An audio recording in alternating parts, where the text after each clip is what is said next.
गोटे स्वामी स्त्री को सिना ता घरे जगह दिए किंतु ता परिवार ताकू जगह दे न था। किंतु गोटे स्त्री सारा दुनिया को छाड़ी स्वामी को तार संसार मानी था।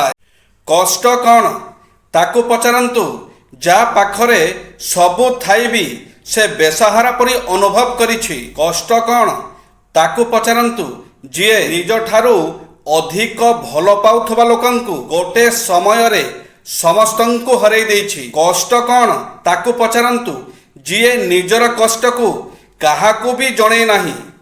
कष्ट कौन ताकू पचारंतु जिए निज परिवार रे भी शांति एवं खुशी खोजी पाई नाही। कष्ट कौन ताकू पचारंतु जे संपर्कर मूल्य बुझिछि किंतु ता ठारू सबु संपर्क ही दूरे जाइछि। आघात एपरी एक जिनिस जहाँ मनीष को सठिक ज्ञान दे था। कारण जेपर्यंत मनीष काहा ठारू कौनसी आघात पाई न था से पर्यंत से सठिक रास्ता को आसी पारि न था।